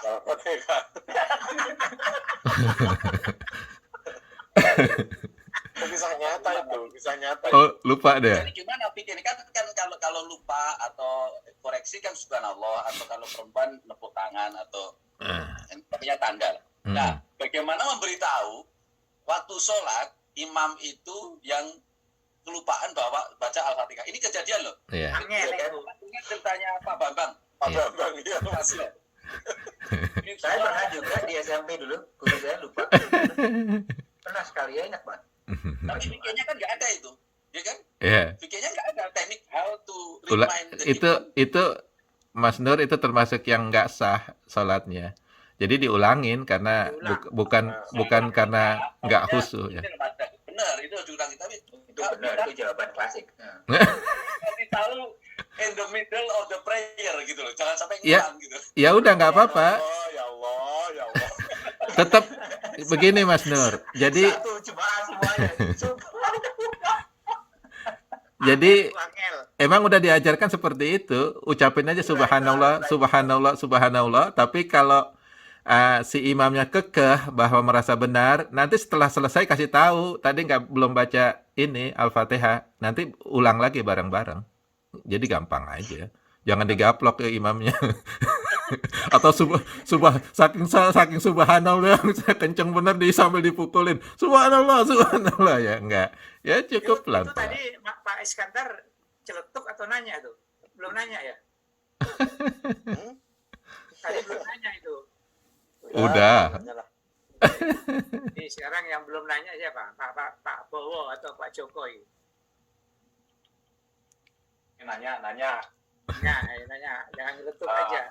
Ini Mas Agus. Iya. Sholat sunnah, Iya. tarawih. Iya. Kalau tarawih itu kan artinya nyantai. Iya. Tapi sholatnya gerusu-gerusu. Nah itu hukumnya piye? Ya bisa gitu kan.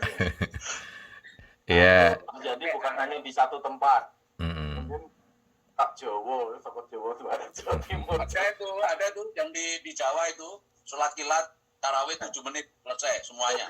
Iya. 23 lagi. Ya, 23 rakaat lagi. Jadi ada rukun sholat itu namanya Kardio itu soalnya. tumak ninah. Itu ada kalau dalam mazhab Syafi'i itu salah satu rukun sholat, tumak ninah. Jadi kalau nggak ada tumak ninahnya berarti dia nggak melaksanakan rukunnya. Sebenarnya jawabannya gampang aja. Ya sebenarnya ya dia nggak masuk, nggak sholat, artinya nggak sah lah sholatnya itu. Tapi karena sholat sunnah, ya walaupun nggak sah ya nggak dapat pahala aja gitu. Kan sholat sunnah itu loh. Tapi kalau sholat wajib dia seperti itu, ya artinya dia berdosa. Itu Mas Joko. Ya. Ayo, Mas Pak Bowo ini belum nanya ini. Ayo, siapa yang berani mengumumkan ke Indonesia tuh sholat rasa? Ayo. Itu mereka sebenarnya udah tahu kok Pak. Udah banyak ustadz atau ulama yang yang apa namanya, itulah salah satu kekekehan itu apa ya? Kekekehan masyarakat itu kadang-kadang seperti itu, karena sudah berlangsung ratusan tahun ya, itu dianggap sesuatu yang normal, jadi mereka tetap melaksanakan adat istiadat itu seolah-olah jadi adat gitu loh. Udah biasa kok ratusan tahun seperti ini kayak gini gitu loh. Nah, jadi itu kekekehan yang nggak kekeh. Teh kekeh jadi. Dari Mas Edi. Ya, ayo silakan Mas ini Pak Bowo yang belum nanya nih. Pak Bowo, jangan di mute terus. Oh, Pak Bowo apa? Manggil Pak Bowo. Pak Bowo yang Chicago. Oh, Pak ini Pak Bahri, silakan Pak Bahri. Ya, alhamdulillahirobbilalamin.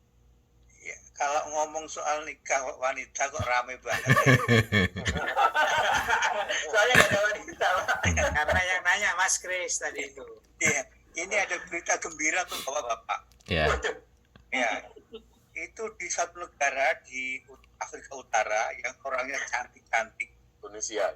dari Indonesia, itu wanitanya demo minta harus di poligami. Jadi yang menuntut tuh wanitanya, kami harus dipoligami. Ini ada undang-undang, ada peraturan. Ayo Mas Doni, Laki-laki minimal harus nikah 2.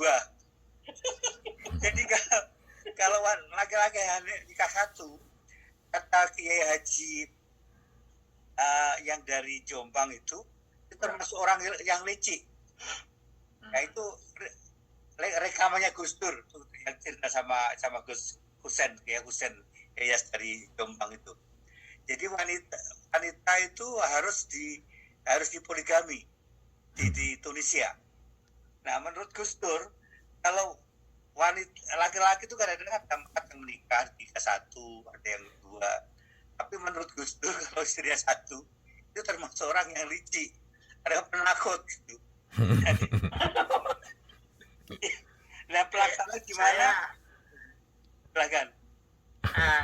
Saya pernah juga mendengar berita itu, tetapi pemerintah Tunisia itu memang tidak melegalkan poligami sejak tahun 59. Yang menuntut untuk poligami itu hanya sebagian kecil dari wanita. Jadi ya wajar lah wanita-wanita yang jomblo-jomblo itu meminta dipoligami. Tapi itu bukan jadi sesuatu yang umum gitu loh. Ya biasalah ada sebagian yang minta, tapi sebagian besar enggak. Jadi beritanya memang ada, tapi tidak bisa digeneralisir gitu maksudnya. Dan pemerintah Tunisia sampai sekarang juga tetap melarang poligami itu. Mumpung ada kesempatan yang ya ambil kesempatannya aja Pak. Iya. Di Indonesia juga ada klub poligami loh, jadi silakan aja kalau mau masuk klub itu. Bahkan ada. Ada yang berani nanya ini, diem semuanya. Jadi ada klubnya, kemudian bahkan ada trainingnya ya, training poligami dan sebagainya, dan bayar itu trainingnya. Iya, ada ustadz yang memberikan training poligami itu, ya dan bayar betul. Nggak ada yang berani, paling Jabri nanti. Mas Agus, kalau yang lain sudah nanya, saya mau tanya ya. Iya. Ini tadi kan Mas Agus pernah bilang menjelaskan masalah sunnah untuk sholat, sunnah untuk zakat, sunnah untuk haji. Ya. Apakah ada sunnah untuk syahadat dan itu? Hah? Dan kan ada lima Oh. rukun Islam kan? Ah. Apakah ada sunnah untuk syahadat dan apa namanya? Ya itu kalau kan semua sudah kan? Salat, zakat, puasa sama haji. Yang belum ya itu syahadat apa ada? Zikir itu Pak Bowo, zikir itu diperbanyak, itu sebagai peningkatan iman kita. Kalau syahadat itu kan memang udah kuncinya lah, kunci yang pertama ya. Setelah itu baru ibadah-ibadah yang lainnya. Ya zikir itu salah satu penguat dari syahadat kita itu. Zikir. Itu amalan untuk memperkuat syahadat kita. Alhamdulillah. Ya. Syahadat itu sudah diulang Pak, otomatis. Iya. Dan tahiyat. Diulangnya kapan itu? Dan tahiyat. Tiap sholat kita bersyahadat. Sholat ya? Paling tidak 2 kali. Ya kan, ada 2 tahiyat itu syahadat. Jadi udah diulang-ulang Pak. Tapi untuk menambahnya ya zikir itu adalah bagian dari penambah iman kita, penambah syahadat kita. Zikir. Apa ada doa khusus untuk itu? Ada kan yang supaya tidak dibolak-balikkan? Iya. Ya muqallibal qulub, Iya. tsabbit qulubana fi ta'atik atau ala dinik. Ya. Itu salah satu zikir juga Pak Bowo. Ya, terus supaya hatinya dijaga, terus syahadatnya dijaga. Kalau ya musabital artinya apa Mas? Kan ada ya muqallibal qulub, ada yang bilang ya musabital qulub. Sabit itu artinya firm, bikin firm. Kulub itu hati ya. Kulub artinya kenapa namanya hati itu kulub? Karena bolak-balik ya. Kadang-kadang benci, kadang-kadang rindu. Itulah hati, makanya kulub. Jadi muqallibal qulub artinya yang membolak-balikkan hati. Sabit itu tetapkan. Kulubana ya, kulubuna ya kalau banyak. Jadi tetapkanlah hati saya. Itulah. Iya. Masih ada yang mau tanya? Soalnya sebentar lagi bola ini. Ini nanya. Boleh juga Mas Kris, kan ada juga yang ya mustabil qulub, ya muqallibal qulub, ada juga ya musyarrifal qulub, ya musyarrif itu artinya pengorganisir. Jadi memang ada beberapa versi Mas Kris. Oke. Ada Gus? Ya. Terus ini Mas, Ya. baksonya udah dimakan belum yang dibikin Mbak Gina? Maksudnya apa itu? Kan itu sekarang udah nggak bisa dinikmatin ya. mau ninggalin suami dibikinin bakso. Wah, Iya. enak banget. Belum. Masih ada itu? Belum dimakan? Belum. Mas Kris, kita bikin acara di rumahnya Mas Agus. Kalau yang lain nggak Tamar, ke Limuk Tamar. Gimana Mas Kris? Minta dikirimin? kirimin juga dong, ini nggak benar ini. Tapi istri bikin meatball juga kok. Oke, alhamdulillah. Ya belum saya sentuh Mas Kris ya, karena istri saya sekarang di Lexington, saya di sini nih. Jadi saya udah berpisah nih beberapa hari nih. Wah, Tahu, Pak. Pertanyaannya belum sampai. Pertanyaannya itu Sampai baksonya Jurupa. sudah disiapkan, kuahnya belum. Masa Mas Agus suruh makan pentol terus?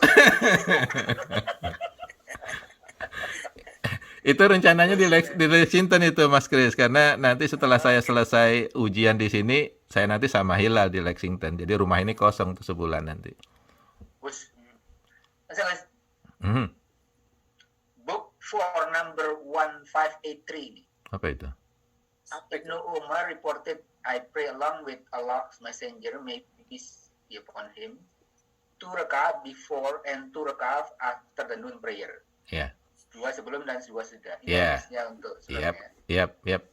2 Betul. rakaat after the sunset prayer. Yap. Ya, maghrib. Ya. Maghrib, ya betul. And 2 rakaat after Isya prayer. Betul. Terus ada 2 rakaat after the Friday prayer. Ah, Ya, di book number 1583 itu. Iya, itu makanya ada yang berpendapat setelah sholat Friday. Friday prayer itu ada setelah itu juga. Ya, ada yang berpendapat ya cukup sholat apa tadi mutlak aja gitu ya. Silakan dengarkan Ustadz Adi Hidayat. Ustadz Hidayat termasuk yang menganggap itu mutlak aja sholat sunnah mutlak. Dan juga yang tadi itu ya 2 rakaat sebelum zuhur itu kan ada yang berpendapat, kan tadi saya bilang rawatib 12 rakaat ya. Ada yang berpendapat 10. Ya. Karena bedanya di 2 rakaat di zuhur itu. Yang kalau 4 rakaat zuhur berarti 12. Ya, kalau saya biasa yang 12 aja yang saya ambil. Alhamdulillah banyakan dikit. 12 imam. 12 rakaat. Imam Syiah. Ayo. Iya, iya. Alhamdulillah. Alhamdulillah Bapak semua. Kita sudah. Apa masih ada yang mau tanya lagi nih, Mas Ya, Agung? saya baru ingat nih. Iya. Di kantor itu, maaf Pak Bu, saya baru ingat di kantor itu, saya ada 1 orang, itu sholat itu bawa sajadah sendiri gitu kan. Iya. Jadi dia nggak bawa mangkok nggak bawa apa koin atau apa gitu. Dia bawa sajadah sendiri terus sholat terus gitu kan, aneh gitu kan. Aku nggak berani ngajak bareng kalau dia di situ, aku sholat sendiri terus gitu. Itu gimana kalau ngadepin kayak gitu? Dia kalau yang jelas sunni kan kelihatan gitu, bareng gitu. Ini ada yang aneh ini. Sholatnya itu kayak bawa sajadah terus bawa kopi sendiri terus anunya dilepasin semua barang-barangnya gitu kan. Sajadahnya aja padahal udah ada sajadah, dia bawa sajadah sendiri lagi. Terus sholatnya itu ini 2 rakaat, tapi kayak nggak jelas gitu Mas. Itu apa itu ya? Bawa batu nggak? Nggak bawa batu, makanya aku juga nggak bawa batu. Mungkin durus. Kurang tahu Mas Agung. Jangan diikutin Mas Agung. Berani nanya. Itu sampean jurusan apa? Jurusan. Ya maaf, siapa tahu ada yang bisa. Iya, saya nggak tahu. Emang ada juga kadang-kadang entah di video itu entah asli atau enggak ya, kadang sholatnya goyang-goyang aja sholatnya gitu loh. Rukuknya sambil goyang, berdirinya juga sambil goyang gitu loh. Itu juga nggak tahu tuh. Biarin aja, mending sholat sendiri aja lah ya. Iya, mendingan sholat sendiri aja kalau memang ada yang satu yang aneh seperti itu. Cuma kalau dipikir kan nggak make sense ya. Masa sholat khusyuk goyang-goyang. Mas Kris main Goyang gimana? Mas Kris kalau dengerin apa namanya musik khusyuk kan goyang-goyang juga kan? Goyang-goyang, tapi ya itu lain. Saya pernah dulu ikutan zikir di mana di Atlanta itu, goyang-goyang banget itu kita bareng-bareng. Iya. Zikir itu kan. Iya. Itu ada istilahnya sufi ya. Sambil loncat-loncat, Mas. Iya. Ada beberapa kelompok sufi yang seperti itu, Mas Doni, dan utamanya orang Syiah itu mereka dasarnya juga sufi. Ya, jadi sangat intimate lah kalau melaksanakan ibadah itu sampai seperti orang kesurupan. Ya, itu juga ada seperti itu. Ya. Saya boleh nanya something nggak tentang Boleh. duduk setelah 2 rakaat sholat itu? Kalau saya itu kan modelnya kan di model duduk yang terakhir itu gitu. Tawaruk, ya. Yang miring. Yang miring kan? ya? Iya, tawaruk istilahnya. Ya. Terus? Itu katanya cuma yang 4 aja, kalau 2 enggak? Iya juga. Jadi yang terakhir. Nah ini untuk orang Indonesia umumnya ya, ajaran para ulama Indonesia. Jadi yang terakhir itu ya kalau salat subuh, yang terakhir ya tawaruk, duduk miring. Itulah.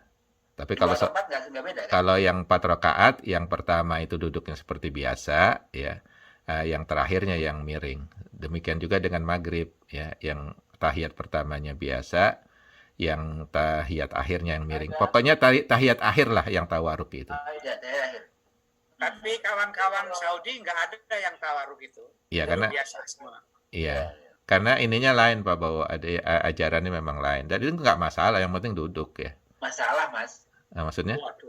Masalah, terutama kalau lagi berdempet-dempetan kan. Oh. Masalah itu jadi masalah mereka dulu. Kenapa sih orang, jadi saya nggak maju misalnya. Itu kan kebolehan Mas Doni. Kalau memang itu mengganggu orang ya biasa aja lah, nggak usah tawaruk. Karena nggak wajib. tawaruk itu nggak wajib. Oke. Iya. Saya selalu tawaruk, tapi selalu ditegur sama kawan-kawan Saudi. Sama Pak ya, gitu juga ya? Hah? Gitu juga ya? Saya juga gitu. Iya, karena saya sudah biasa tawaruk itu. Iya. Jadi ya miring aja terus. Biar ditegur ya miring juga. Sudah dari lahir seperti Udah kadung ya gimana? Sulit. Ya, berubah. dengar kajian Gus Baha itu membahas masalah duduk. Bahkan duduk yang ini yang biasa pun dianggap oke-oke aja gitu loh. Jadi ada. Tapi yang jelas ya kalau memang mengikuti bagaimana Rasulullah sholat ya ada yang tawaruk, ada yang enggak masalah. Dua-duanya oke. Yang penting sholat. Yang penting sholat. Dan orang duduk jangan diri. Nah itu. yang jelas itu saya ada makmum ya. Yang makmum itu macam-macam di masjid. Ada yang makmum yang sedang harus nempel kakinya Mas. Iya. Nempel kaki itu. Hmm. Itu saya udah kaki saya tuh udah masuk ya. Dia tuh masih ngejar kaki saya. Iya. Luar biasa. Karena bagi dia itu wajib. Nggak sah kalau sholat kalau nggak dempetan kaki. Iya, Kalau di situ nggak melihat saya kalau dia di situ saya soalnya sedang sayap kanan sama sayap kiri Pak. Dia sayap kanan, saya sayap kiri. Ya, Pak. Iya. Yang apa namanya yang normal yang ngalah aja. Artinya jangan terus jadi sakit hati terus jadi kita injek balik nih orang. Kita injek aja dah. Kalau jadi imam dan soal bacaan, saya tuh lebih suka kawan-kawan dari Egypt. Rata-rata orang-orang Egypt itu bacaannya bagus. Iya. Lebih bagus dari bacaannya orang Saudi. Iya. Menurut saya sih. Iya, karena di Saudi itu memang Ya, madhabnya sama ya. beda, mazhab Egypt itu sama kayak kita, Syafi'i Kalau rata-rata. Saudi kan Hambali ya. Hambali, Imam Ahmad. Jadi mereka memang melakukan itu justru sesuatu yang dianggap makruh lah.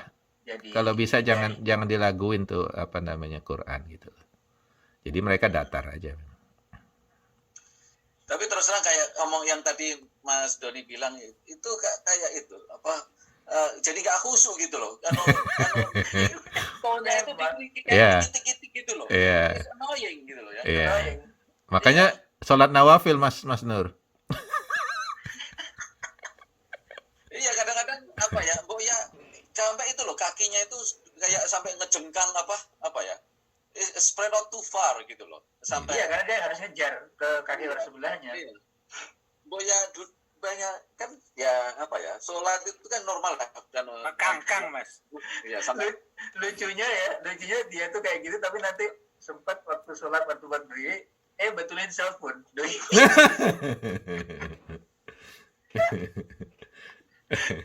Aku bingung banget. Ini kakinya serius tapi Cellphone-nya nggak serius. betul. Saya kalau kan banyak teman Saudi di sini. Itu cara bacanya per orang itu beda. Ada yang melengking, ada yang tersendat-sendat. Kalau orang Mesir semuanya sama. Iya. Cara bacanya itu sama. Iya. Sama lah dengan kita gitu. Iya. Mirip-mirip. Mereka lebih fasih lah pasti. Ya kadang-kadang emang seperti itu Pak Bawo. Jadi misalnya Alhamdulillah Ar-Rahman Ar-Rahim gitu dipotong-potong kadang-kadang ada yang seperti itu. Iya, dipotong-potong. Iya. Dan kalau orang Saudi adzan itu kan dia bilangnya begini. Asyhadu annala, ya kan? Asyhadu annala. Jadi bukan kalau kita kan asyhadu Allah. Iya. Mereka asyhadu annala. berarti tajwidnya belum tahu gitu. Belum tahu.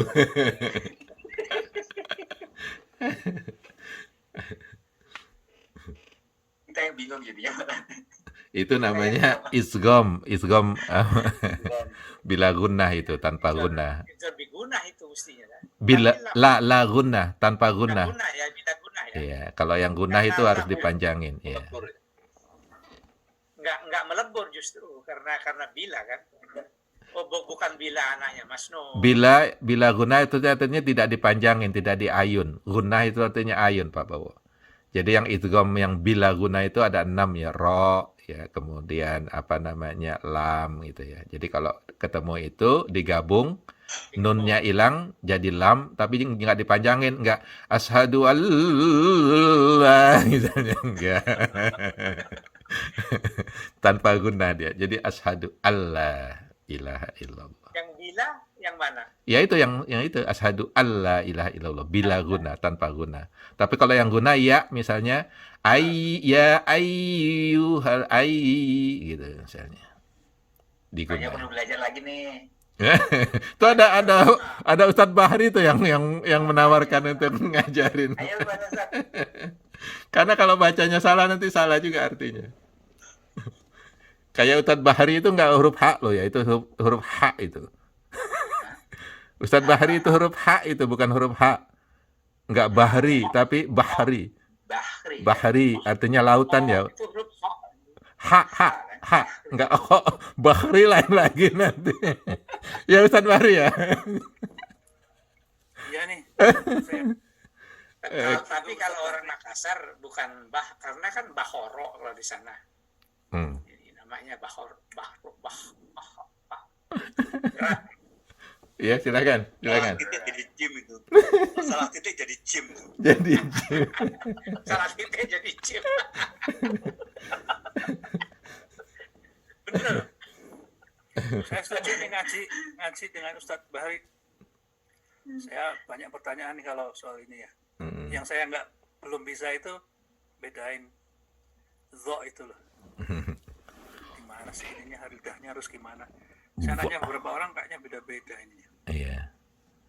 Kameranya dinyalain dulu Mas Kris. Nah itu kalau ngaji nanti itu tajwid seperti itu, nanti memang kameranya harus dibuka tuh. Jadi mulutnya kelihatan semua. Ya, Mas Kris. Ngomong-ngomong ini apa? Kan tadi bicara tentang gimana kalau sholat yang tertinggal yang bolong-bolong apa harus dikotok. Loh kok saya di YouTube itu langsung ada suggestion channelnya Ustadz Hidayat official. Detailnya itu jika meninggalkan sholat apakah harus dikotok? Dengar berarti komputer saya.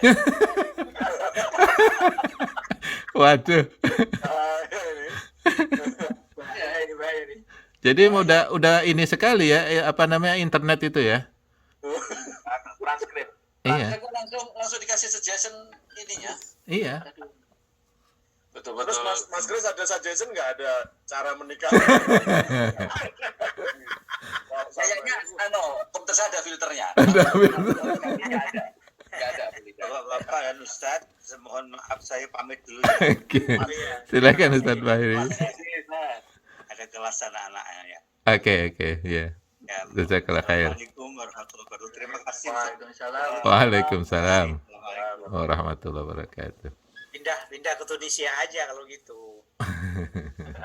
Saya tanya itu saya klarifikasi loh Pak Bo. Saya klarifikasi ke teman-teman yang dari Arab kan. Oh, enggak itu.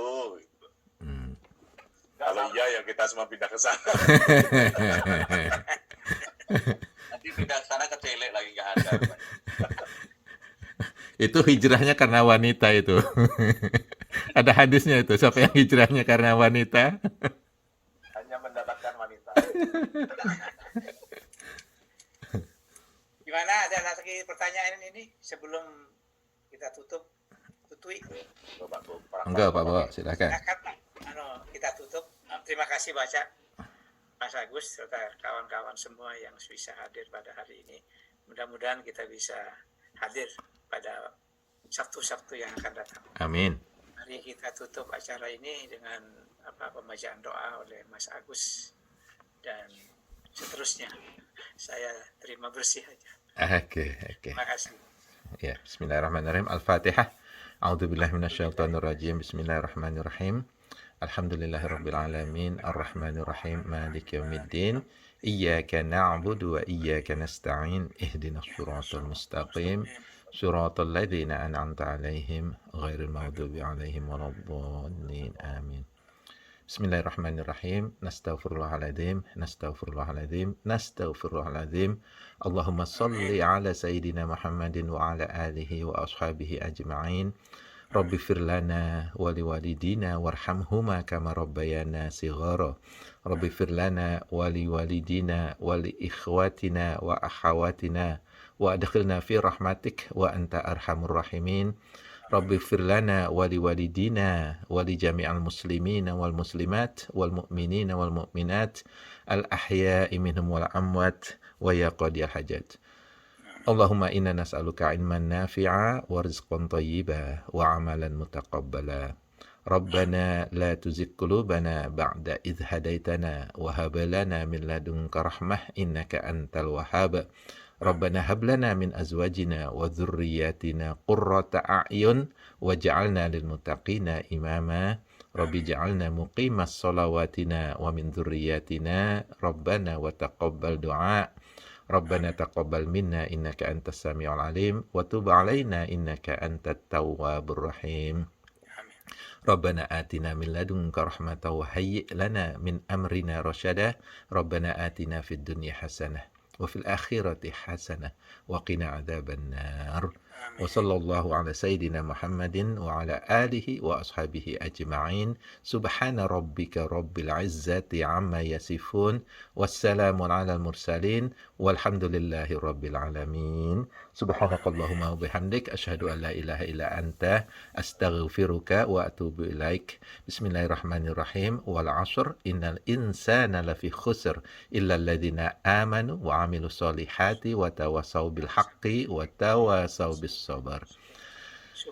Subhanallah. Terima kasih. Jazakumullah khair. Wabillahi taufiq wal hidayah. Wassalamualaikum warahmatullahi wabarakatuh. Terima kasih. Sampai jumpa lagi.